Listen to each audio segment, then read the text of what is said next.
Hello, সবাইকে শুভেচ্ছা। এ সপ্তাহের আলোচিত কিছু পার্ট টাইম এবং ফুল টাইম চাকরির খবর নিয়ে হাজির হয়েছি আমি মোজাম্মেল হক হৃদয়।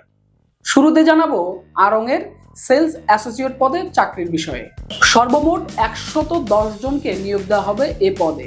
শিক্ষাগত যোগ্যতা হিসেবে চেয়েছে এইচএসসি পাস কিংবা এর সমমান এবং বেতন আলোচনা সাপেক্ষে। এবারে নজর দিব আবুল খায়ের গ্রুপের অ্যাসিস্ট্যান্ট মার্কেটিং অফিসার পদে। ২৪ থেকে ২৮,০০০ টাকা বেতন নির্ধারণ করেছে এই পদের জন্য, যার শিক্ষাগত যোগ্যতা হিসেবে চেয়েছে স্নাতক কিংবা সমমান, যদিও লাগবে না কোনো ধরনের পূর্ব অভিজ্ঞতা। প্রার্থীকে সরাসরি সাক্ষাৎকারের জন্য আহ্বান করা হয়েছে ৯, ১৩, ১৭, ২০, ২৩, ২৭ ও ৩০ ডিসেম্বর।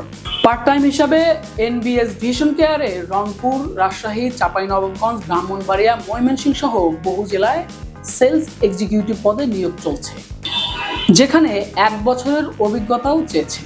উই লার্ন ডে কেয়ারে প্রি স্কুল টিচার হিসেবে পার্ট টাইম নারী শিক্ষকের চাকরির সুযোগ রয়েছে।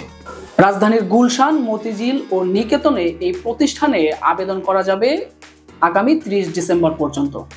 এবারে বলবো লিটল ট্রেন্ড স্টারে সেলস এক্সিকিউটিভ পদে নিয়োগের বিষয়ে। দুটি শিফটে ৮,০০০ টাকা এবং দুটি উৎসব বোনাস সহ সুযোগ সুবিধা দিবে এই প্রতিষ্ঠানটি, যদিও এটিও পার্ট টাইম চাকরি। এই ছিল এ সপ্তাহের চাকরির খবরে। এছাড়াও নানা বিষয়ের খবর জানতে ভিজিট করুন www.lalsabuzprakash.com ওয়েবসাইটে, অথবা ভিজিট করুন আমাদের ফেসবুক পেজে।